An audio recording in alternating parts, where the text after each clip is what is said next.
Kalau kita bicara prospek untuk kedepannya, prospek ekonomi Indonesia, saya rasa Indonesia kok punya prospek yang sangat bagus ya, Mmm, gitu. mmm, Kenapa? Kita punya sumber daya alam yang melimpah. iya, Kalau kita bicara listrik, itu kan tidak mesti harus pakai energi fosil ya.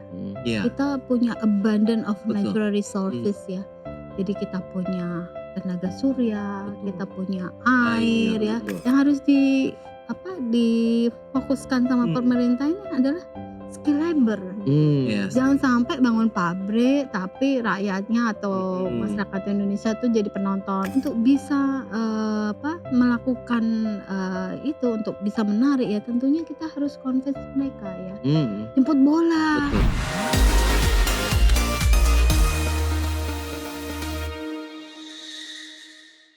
Bas, Siap, kemarin ya, minggu kemarin ini lagi rame banget ya, mmm, namanya tagar Sel Indonesia, yang semua membuat banyak orang nih jadi bahan pembicara di mana-mana nih. betul, Dan pembuat pertamanya ternyata dari Singapura ya, orang mhm, asing. Dan akhirnya membuat IHSG sempat turun, itu iya, sebagai tanggapan itu. Tapi masyarakat kita ngelawan nih, mmm, dengan membuat Buy Indonesia, terus Sel Singapura.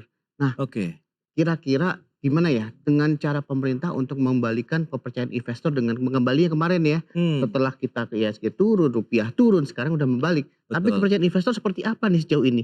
Apakah sudah membaik atau masih terus begitu ya, Pras? Itu Kira-kira dia, gimana, menarik Pras? dicermati karena sebelumnya setelah Shell Indonesia kan Mhm, muncul Buy Indonesia. iya, nah Nah itu. ini yang menarik berarti ini ada bentuk perlawanan, siapa sih yang melawan netizen Nah, Indonesia ya Mo ya? Karena kan luar biasa sekali perlawanan kita begitu, mhm, apalagi dengan gempuran-gempuran yang nggak jelas sebenarnya isunya apa begitu. Indonesia iya, sih sebenarnya baik-baik saja, memang mhm, tinggal yang gimana kita jagain pengelolaan anggaran dan lain-lain. Nah itu yang perlu kita jaga karena itu juga yang dilihat oleh investor asing mmm. Mo, untuk ke Indonesia. Nah, dari ini nih Ya, kita akan membicarakan lebih lanjut nih dari Sel Indonesia ke Buy Indonesia. mhm, Nah, kira-kira kita bagaimana cara kita untuk membaca sinyal ekonomi kita ke depan. Nah, di oke sini kita sudah hadir nih ada Bu oke. Estel Astuti, Direktur Eksekutif dari Indef. Iya, Selamat datang Ibu. Selamat, terima thank you ya Bu, udah kasih hadir Mas di studio. Mas Eee, Pras. Ini menarik nih kalau kita iya, bicara Iya, tagar-tagar yang sempat bikin heboh mhm mhm, Sel Indonesia, tapi mhm kita langsung fight back begitu ya mhm dengan, Buy Indonesia. Nah mhm kalau bicara mengenai kondisi ekonomi yang mungkin bisa direview mhm dari Indef mhm saat ini seperti apa sih? Karena kita tahu juga kan investor sudah mulai melirik Indonesia lagi. mhm, Beragam upaya sudah dilakukan dari mhm sisi fiskal, moneter, mhm kita udah menaikkan suku bunga acuan, SBY juga naik, mhm yield dari surat utang kita mhm juga ini menarik mhm begitu. Nah, mhm. Anda melihat bagaimana? Karena pasar modal kita juga lagi, rebound saat ini. Iya, mhm, ya ini pertanyaan yang sangat menarik ya Mas iya, Mhm, Pras dan Mas Momo.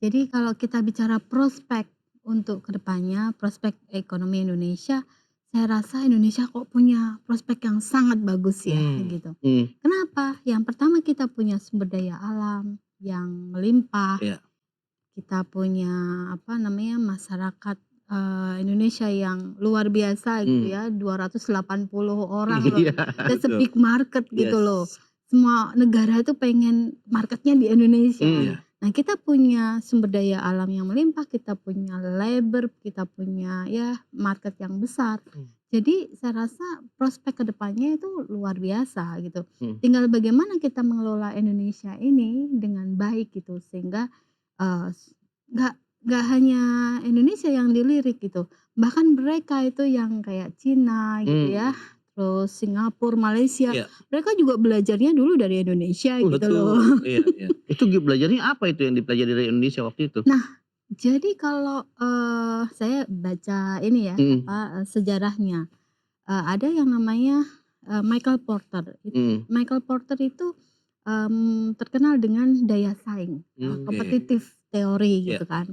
Nah, saya, mengikuti ya kursus Michael Porter dan di situ ada salah satu klaster yang dibahas, kan ada banyak klaster, iya, yang dibahas. Nah, salah satunya adalah klaster Singapura. Nah, mmm, bagaimana dia bercerita bagaimana Lee Kuan Yew itu menangis mhm, pada awal-awal berdirinya Singapura pisah dari iya, Malaysia. iya, mhm, Kemudian kenapa Lee Kuan Yew itu menangis? Karena ya masyarakatnya hanya pedagang. iya, Nah, tidak ada sumber daya alam, betul, dan tidak ada sumber daya manusia yang skill labor gitu. Nah, namun demikian Michael Porter, dengan membantu ya Lee Kuan Yew mendesain, ulang. Nah, pelan-pelan, ada beberapa diamond ya. Yang pertama kalau kita bicara, supply gitu ya, sebenarnya Singapura kan sangat terbatas. Iya. Singapura tuh kayak kota negara ya nggak? Iya. Kita keliling tersesat, saya pernah Betul. tersesat di Singapura juga 1 jam nyampe. Iya iya. Jadi, kota yang sangat kecil tapi itu satu negara. Nah, Singapura itu apa bedanya dengan Batam gitu kan? Nggak ada, ya nggak? Iya, Mhm. betul. Dari sisi yang dia punya kan hanya posisi letak geografis yang menguntungkan di mana semua kapal itu transit Iya, di sana. persilangan lah ya. Iya betul, terus, flight, itu juga singgah di sana. Batam juga punya potensi Iya itu. iya. Tetapi, sekali lagi ini bagusnya, canggihnya, Lee Kuan Yew ya, policy-nya itu dibangun berdasarkan riset. Waktu itu Michael Porter yang salah satunya yang Data-datanya ya, membantu gitu oke. kan.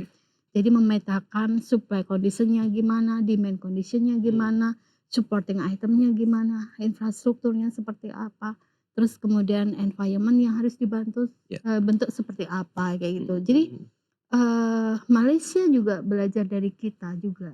Oke. Jadi mereka banyak mengirimkan, tenaga pengajarnya untuk sekolah di UGM ya, di UI dan seterusnya. Betul. Nah, kemudian mereka balik lagi. Bahkan Cina Mhm. itu ketika mereka membangun Shenzhen ya, Hmm. Guangzhou, Special Economic Zone Ya. yang terbesar salah satu yang terbesar di Cina, itu belajar dari Batam. Dari Oh. tahun 78. Saya tahu itu karena ketika saya mempunyai riset ya tentang comparative studies Special Economic Zone antara Malaysia, Singapura, Cina, Ya, ya. kemudian, Thailand dan, Indonesia. Saya berangkat ke Cina, saya berdialog dengan policy maker di Cina. Terus satu kalimat yang pertama yang dia sampaikan ke saya, "Kamu ngapain jauh-jauh ke sini? Kami dulu belajar dari Batam." Oh my God. Iya Jadi iya. kalau bicara prospek Iya iya. ekonomi Indonesia, harusnya kita bisa, Betul. Lebih dari dari mereka. mereka gitu. Nah itu dia, berarti ada satu bottleneck di mana kalau banyak Mhm. negara belajar ke Indonesia, Iya. pengembangan dari sisi ekonominya sampai sekarang maju seperti Malaysia, Singapura, bahkan China. Nah, apa yang perlu kita mungkin sampai sekarang nih masih menjadi, penghambat begitu kalau bisa dikatakan? Iya, jadi, kalau kita simpulkan dari cerita saya tadi adalah mereka itu mengcopy ya, belajar dari negara-negara lain ya, tidak sungkan, belajar dari Indonesia, belajar dari mana-mana dan, Cina waktu itu, setiap setahun sekali itu dia mengirimkan 1.000 orang sarjananya ke luar negeri ya. Jadi, pemerintah Cina waktu itu menawarkan paket bundling. Bundling tidak hanya di restoran dan di supermarket ya. Betul. Bahkan labornya juga bundling. Bundlingnya begini, saya kirimkan sarjana loh ke luar negeri untuk, study ya. Iya. Mereka dapat tuition fee waiver ya, jadi mereka nggak usah bayar, tuition fee, tetapi, mereka ketika para investor dari negara-negara itu kalau, mau invest di Cina, itu mereka dapat karpet merah, dapat Oh, oke. insentif Iya iya ya, iya. tax allowance dan berbagai kemudahan. Hmm. Nah, makanya saya katakan ini bundling antara Iya iya. pendidikan dan investasi gitu loh. Nah, ini kan, cara yang jitu banget gitu loh. Betul. 2 kali, sekali dayung 2 30 terlampaui. Yes yes yes. Itu bahasa yang paling enak banget itu. Benar benar. Iya kan? Dan terbukti lagi. Iya. Dan terbukti lagi. Oke. Dan, saya dapat cerita itu ketika saya di Cina, saya ngobrol sama tour guide saya, 1.000 mereka kirimkan sarjana teknik, kemudian tahun depannya 1.000 lagi, dikirimkan kedokteran, 1.000 lagi kayak gitu. Dan saya, teman-teman kuliah saya waktu saya S3 di Belanda kebanyakan teman-teman dari Tiongkok ya, Iya. dari Cina gitu, teman dekat lagi Iya. ya, kita sering masak bareng ya, ini makan bareng gitu. Nah, mereka cerita mereka cuman dapat, allowance ya, living allowance dari pemerintahnya, Iya. tetapi mereka tidak membayar, tuition fee. Nah, in turn ya, pemerintah Cina memberikan, seperti paket, Iya. investasi yang lebih mudah gitu. Betul. Jadi ketika mereka, ada investor dari asing ya, dari kebanyakan Eropa Mhm. gitu ya, itu untuk bangun pabrik di Cina, maka ini tenaga-tenaga apa, labor-nya itu sudah Iya, sudah Udah ready ya? udah skill, udah siap, ready udah gitu betul. loh. Mhm. Dan mereka yang diberikan living allowance atau beasiswa ya, Mhm. oleh pemerintah Cina diminta harus, balik gitu. Harus balik, kalau enggak, kalau sempat lari dikejar. Iya emang agak keras sih mereka.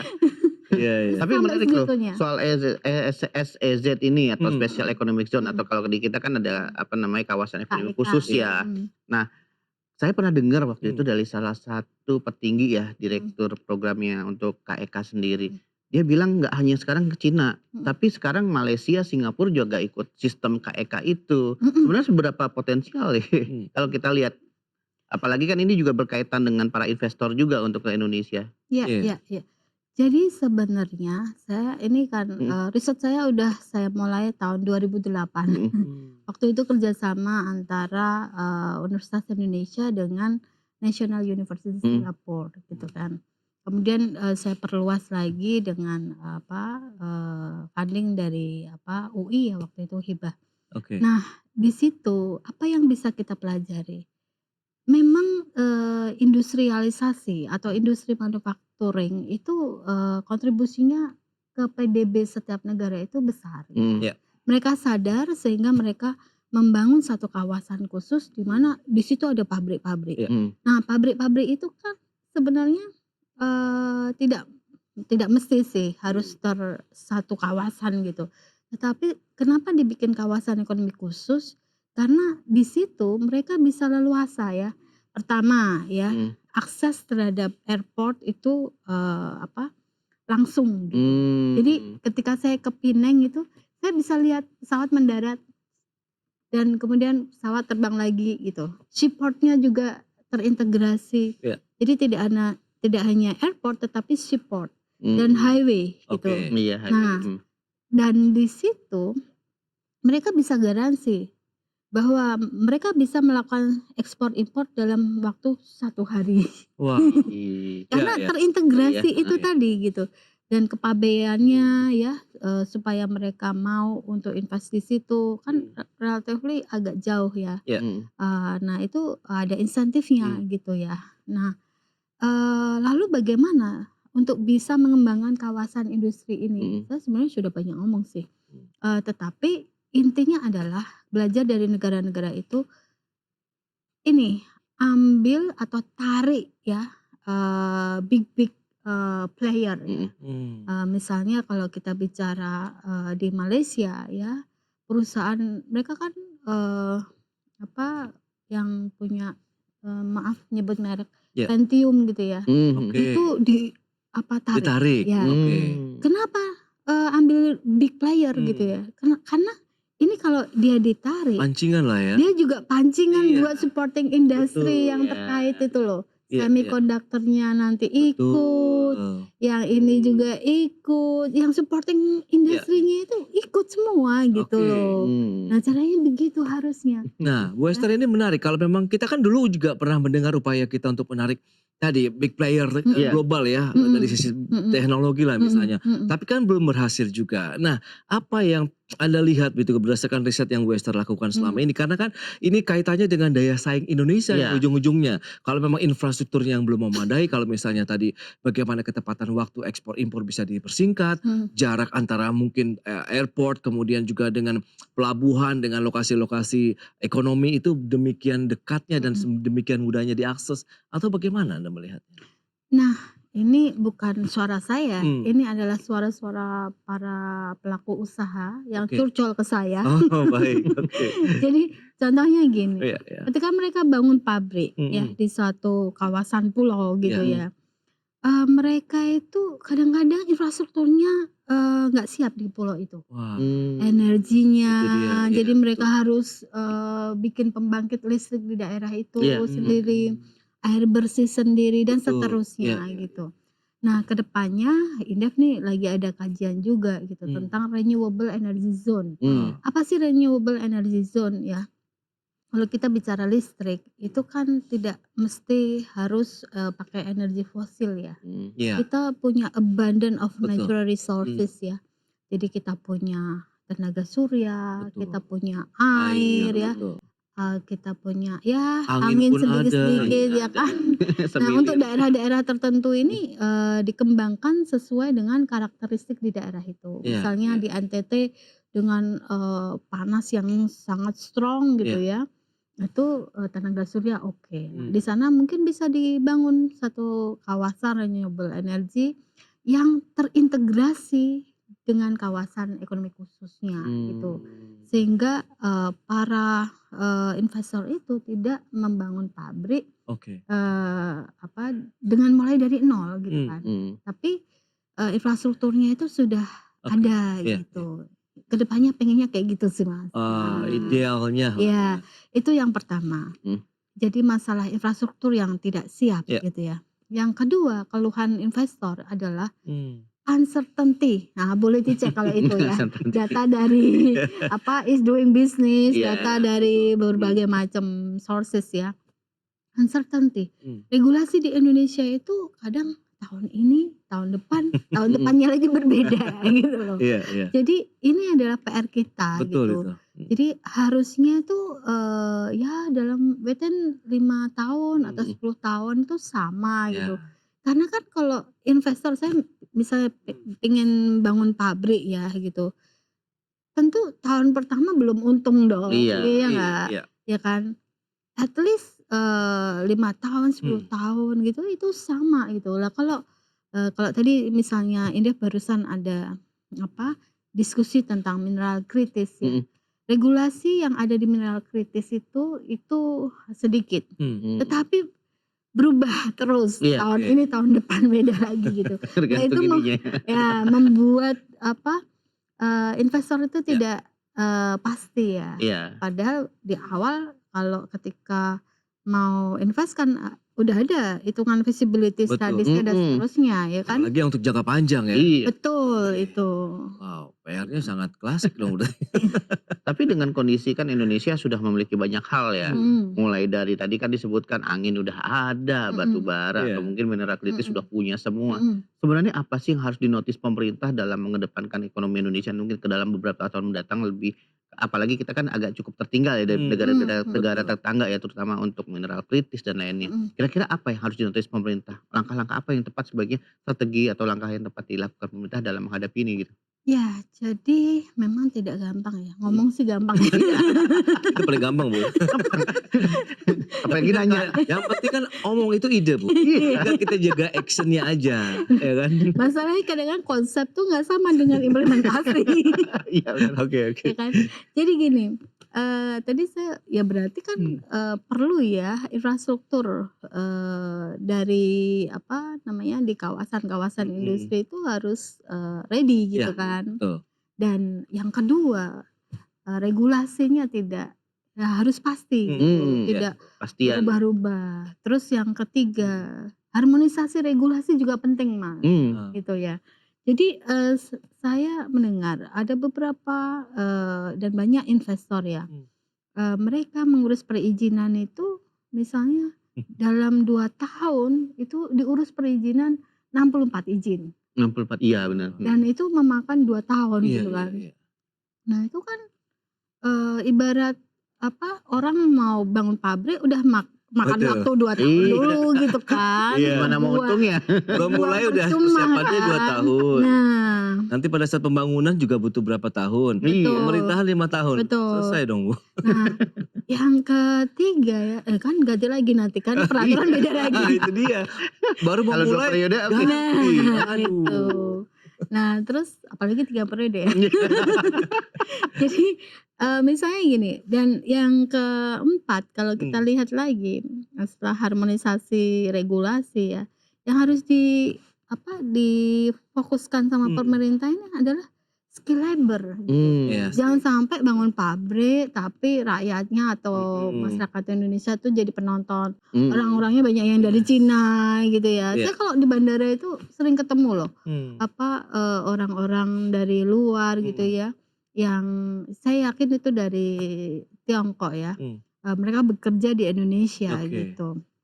Karena sedikit tahu Iya. bahasa Mandarin ya saya, Mmm. jadi, oh ini nih, Oh, oke oke. kayak gitu. Jadi siapkan, ya kita belajar dari Cina, tadi paket bundling tadi, Mhm, iya. Mmm. pendidikan dan investasi. Karena tidak ada negara satupun Mmm. yang dengan rela memberikan transfer teknologi, transfer Oh knowledge iya, gitu. Iya. betul betul. Nah, salah satu caranya adalah lewat pendidikan dan investasi Mmm. tadi ya.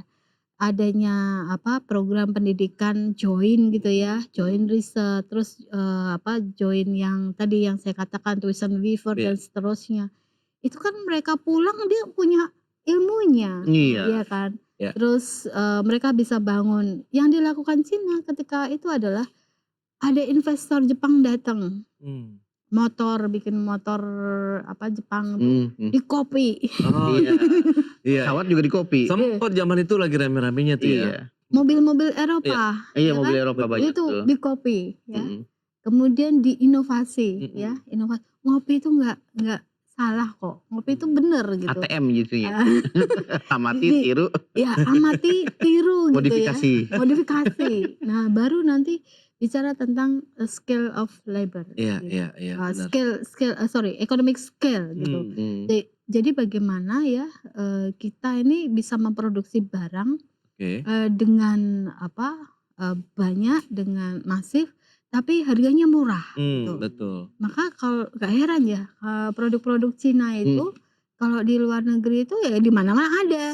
Coba Mmm. Mas Pras ke mana, ke Eropa gitu Mmm. ya, beli souvenir ya. Yes. Mas Mmm. Momo ke Australia beli Ada souvenir, lagi. made in Made in China, made China, in China betul. gitu. Kayak Ke gitu. pasar Indonesia doang ya beli mainan made in Nah China. Betul. kayak gitu Sampai loh. ke pelosok daerah bahkan Iya. Iya. kita bicara mengenai produk-produk yang masif banget. Mhm Mhm. Nah, mhm. Indonesia potensi tidak sih menuju level-level yang mereka dulu belajar sama kita begitu? Mmm. Loh, saya sekali lagi, Mmm. potensinya itu sangat besar. Tapi Oke. masalahnya itu mengeliminasi dari berbagai tantangan yang tadi saya sebutkan Oh, itu tadi. oke oke. Nah, itu kan butuh political will yang Mmm. sangat besar untuk Yes. bisa mengubah itu semua. Mhm, betul. Bagaimana menertibkan ya, regulasi pusat sampai dengan daerah itu inline. Mhm. Ya itu Tuh, penting banget. tahun Oke. 2005 ya saya itu, membuat artikel ilmiah yang Mhm. saya presentasikan pada Kongres ISE ya, Ikatan Sarjana Ekonomi Indonesia tahun 2005 di Manado, dan tahun 2006 di IRSA ya, di Malang itu di Brawijaya. Oke. Temuan saya adalah ada 500 ya Mmm. regulasi yang tumpang tindih Mmm. ya, Pusat dan daerah. antara instansi pemerintah di pusat, Mmm. antara pemerintah pusat dengan pemerintah daerah. Coba itu tolong Wah, ditertibkan dulu, di 500 semua loh. lini itu. Oh, Iya. gimana nggak Daerah-daerah, belum dinas-dinasnya. iya, Nah itu, semrawut itu berarti. iya, ini Wow. 500 itu dan semoga sekarang udah berkurang Iya tuh iya atau iya. tambah banyak. Sebenarnya sudah berkurang, Bu. Cuman kan Iya, memang pada saat kita perhatikan dari pemerintah belakangan ini memang ada beragam deregulasi yang sudah Mhm. mhm, dilakukan. Nah, tapi kalau kita lihat efektivitasnya nih yang masih mhm, ditunggu nih. Nah, kalau iya. Indef sendiri dengan upaya-upaya yang sudah dilakukan oleh pemerintah deregulasi segala macam, itu nantinya akan membuahkan hasil yang sesuai harapan nggak sih? Ya, sekali lagi regulasi itu, eee, konsepnya bagus, Hmm. tetapi implementasinya harus dimonitor, Mmm. gitu Oke ya. Mhm. oke. Jadi itu yang harus digarisbawahi. Ketika regulasinya bagaimana, Mhm. implementasinya bagaimana. Mhm. Harus dipastikan bahwa, Iya iya. inline dengan konsepnya, Mmm. gitu Iya. ya. Jadi kalau kita bicara OSS ya, terus, terobosan baru Iya. bahwa membuat izin itu lebih mudah dan Yes. seterusnya. Mhm, betul. Tetapi di OSS sendiri itu kan ada kelemahannya gitu kan. Iya. Nah, yang sampai sekarang orang kalau ngurus izin juga masih susah gitu Iya, kan. masih manual juga ujungnya. Manual juga ya Iya. kan, ya Oke. kayak Iya gitulah iya. Tapi intinya. emang kalau kita lihat ya, saya lihat sendiri kalau misalkan di daerah itu juga sekarang untuk UMKM kadang-kadang udah mulai mendekatan secara langsung Mmm, nih. mhm, Jadi mereka mendekati pengusaha UMKM untuk bikin, "Yo ibu urus izin," kadang-kadang nggak lupa, "Jangan lupa Jemput pajaknya." bola ya? mhm, Jemput bola sistemnya. Mmm. Tapi iya. sebenarnya ada nggak sih strategi lain yang mungkin bisa dilakukan pemerintah, mungkin nggak hanya pusat tapi daerah juga dalam, pengembangan ekonomi, nggak mulai dari bawah akar rumput seperti Mhm. apa gitu? Jadi gini, ini yang satu, temuan lagi ya, Mmm, yang, saya lihat ya, bahwa kolaborasi antar stakeholder terkait ini juga sangat penting gitu. mhm, Oke. Jadi sebenarnya ini bukan hanya tugas pemerintah kok gitu, iya, tetapi juga perguruan tinggi bisa dilibatkan ya, mmm, riset think tank juga Iya iya. dilibatkan. Kenapa? Karena salah satu, biaya riset ya kalau, pemerintah pengen melakukan, mengeluarkan policy ya, riset yang bisa diproduksi termurah ada di kampus gitu. iya bener bener. Ya kan? Apalagi Ibu Nah, pernah di kampus ya? bukan promosi ya. Asal nggak disebut aja. Ya, Iya iya. jadi kan harusnya seperti itu Mhm, ya. Jadi ada kolaborasi ya antara, Mhm mhm. pemerintah, kemudian pelaku usaha, ditanya mereka maunya apa sih? Kebutuhannya apa? Iya. Kadang-kadang mereka sudah ada solusinya Betul gitu. betul. Nah, kemudian, perguruan tinggi, NGO, mhm, itu dilibatkan Iya ya, iya iya. bicara tentang misalnya saya tuh kadang-kadang sedih ya, di Indonesia misalnya kita bicara tentang kopi gitu kan. mhm, Kopi itu kan bahan baku kita punya, mhm, ya kan.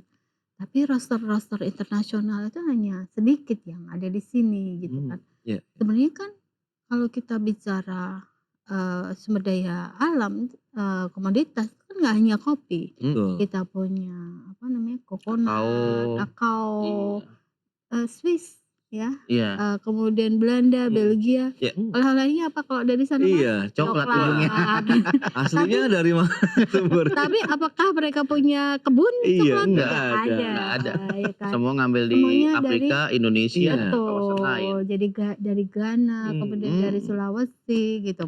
Oke. Nah, artinya bagaimana bisa menarik investor untuk datang ke Indonesia? Ya itu mhm, tadi syaratnya ya kan. Nah, kemudian untuk bisa, melakukan, itu untuk bisa menarik ya tentunya kita harus convince mereka ya. mhm, Jemput bola Betul. ya. nah itu, Nah, kita lihat di websitenya mhm, kementerian ya, itu apakah mhm, ada gitu, detail sekali, peraturan. Kan orang tuh kalau Mas Pras sama Mas Momo pengen investasi di suatu negara, Iya, emang langsung ke sana? Enggak kan? enggak, betul. Nah, mhm, Iya iya. website itu menjadi jendela, iya, Mmm. informasi Yes, semuanya betul. sebelum datang. Iya, Nah, sehingga, website itu adalah, suatu media promosi yang sangat murah gitu betul. loh. mhm, Dan harus syarat informasi di sana. iya, Betul. Oke. Nah, coba Mas Pras sama Mas Momo, buka yang namanya website One Touch Investment in China. Itu mmm, detail banget peraturannya ya, terus, mana sektor yang harus dipilih, di sana ada prasyaratnya, kemudian Oke. pemerintah, pusat itu misalnya, ada regulasi apa, mhm, ketika diklik lagi ada regulasi apa lagi di pemerintah daerah dan seterusnya. Wah, Jadi sangat, benar-benar well lengkap nih, detail ya, well well informed informed ya, ya. sampai well A sampai informed. Z-nya ada Iya. semua, Mmm. Nah, coba Mas Pras mhm, klik klik klik Iya iya. kementerian-kementerian itu kalau, apakah ada Mmm. informasi yang sedetail itu? Iya. Kalau mhm, ada pun juga PDF, ya kan? iya PDF, Dan benar. bahasa Indonesia. Iya Mana iya ngerti iya investor, iya iya. Oke oke. iya, Iya. kayak kadang lebih gitu. promo itu doang, kinerja kegiatan aja, Mmm. Iya. heeh, itu kan Nah, sebenarnya penting banget itu, betul. Nah, masalahnya kan, masih mindset-nya itu masih tradisional ya. Iya iya.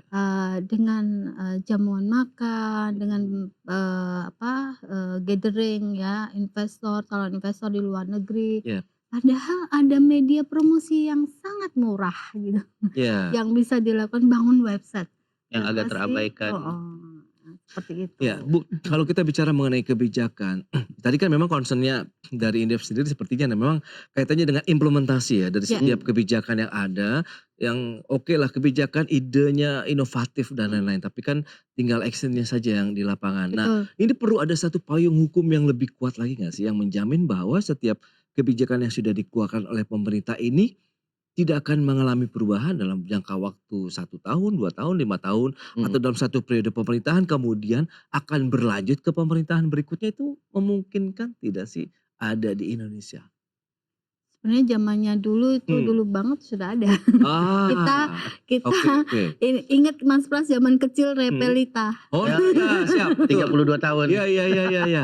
Nah itu memang detail ya, itu Iya. lebih detail daripada yang, Nah, sekarang-sekarang ini bukan? Kalau iya kita maksudnya dalam betul. artian kita paham nih, Iya. 5 tahun ke depan kita mau Nah, ngapain, rencana berikutnya iya kan Iya. pembangunan iya, 5 oke oke. tahun Iya ya betul kan, betul. Repelita. Hmm. Waktu itu kecil kan kita ini ngapalin ya kan. Iya. Harus hafal itu. Dari agraris sampai pembangunan itu ada semua. Nah, Lengkap itu detail. nah Iya itu iya. semuanya harus refer ke sana gitu Oh, loh. oke oke. Nah, kenapa? Ya karena memang harus seperti itu. Hmm. Singapura ya, Mhm. Singapura itu, bisa Hmm. sustain sampai sekarang karena dia memang punya apa ya, disiplin ya, Hmm. bahwa ini apa, ini national national, planning Iya iya, betul, yang iya. sudah di apa, desain ya Iya. waktu itu sama Lee Kuan Yew. Hmm. Nah kemudian, semua, apa, planning-planning atau kebijakan itu harus refer ke sana. Meskipun ganti presiden Iya. ya, Mhm. ganti perdana menteri, Mhm. harus refer ke national planning Iya gitu itu dia, loh. betul, iya. Nah, apakah mau ya, Hmm. sekarang kalau ganti presiden, ganti Nah, kebijakan itu gitu dia. kan. Nah, memang kita harus disiplin di Hmm. situ Oke ya. oke. Iya. Kita sudah pernah melakukan ya Iya, waktu itu betul. Repelita Iya iya. Dan dan berhasil lagi. berhasil Iya iya. berhasil ya, Hmm. berhasil. Karena setiap, ya Repelita itu rencana pembangunan 5 tahun Iya. itu kan memang, menjadi rujukan Betul. ya dari semua, apa, desain-desain Iya. kebijakan Mhm. dari waktu ke waktu, Betul. dari pemerintah pusat ke daerah gitu Yes. loh. Karena kita ingin juga mungkin masyarakat Indonesia benar-benar merasakan tinggal landas begitu ya. Mhm. Jangan sampai Mhm. ketinggalan di landasan aja begitu kan Bu Mhm. Esther ya. Itu kan yang paling utama ya kan. Iya. Kita Tapi itu. menarik tadi bisa kita rangkum ya beberapa ya. Dari tadi satu yang penting ada regulasi yang benar-benar tetap nih agak Betul. panjang, Iya. tidak hanya stop di tempat. Hmm. Yang kedua tadi menarik yang dilakukan Cina, one Oke. stop service. Iya, Yes. Nah, betul. one stop service ini dari A sampai Z ditertar semua, mungkin di semua kementerian harus ditempatkan kan. Nah, yang terakhir ini lebih menarik lagi, kita harus meningkatkan skill di mana bisa mengirim atau mengikuti langkah Cina, mengirim orang-orang kita untuk meningkatkan skillnya. Nah, itu langkah-langkah yang mungkin menarik untuk kita lakukan ke depannya ya Pras ya. Betul, itu dia yang akan menjadi PR berikutnya, mungkin kita semua nih yang harus menjagain Nah, pemerintah nih dengan beragam kebijakan yang sudah dilakukan. Bagaimana kita bisa memberikan ya masukan-masukan lah, entah Iya. itu baik dari sisi Bu Esther, dari sisi Indef, media pun juga ya, memang seharusnya memang menjadi salah satu penjaganya lah, pengawal dari setiap Iya. kebijakan sehingga tadi inkonsistensi tidak terjadi lagi di Indonesia Iya. begitu ya. Iya. Bu Esther, terima kasih banyak atas informasi, Sama-sama, Mas update dan Pras. juga insight yang sudah diberikan nih kepada teman-teman, sobat-sobat investor ID Eksternal. Terima kasih atas Terima kehadirannya. kasih Mas Sukses. Pras. terima Bu kasih Esther. banyak atas Terima kehadirannya kasih hari Mas ini. Momo, sehat selalu. Oke. Baik, itu dia teman-teman investor, sobat-sobat investor ya, terkait dengan pembahasan kita kali ini bahwa pentingnya setiap kebijakan, setiap ide-ide yang baru ditelurkan baik oleh pemerintah, pelaku usaha, masyarakat begitu adalah actionnya. Actionnya sudah oke, kemudian bagaimana konsistensinya tetap terjadi. Itu yang membuat mungkin kita lebih percaya diri dan juga modal kepercayaan juga kalau kita ingin mengembangkan usaha ke depannya. Sampai ketemu lagi dalam program-program selanjutnya.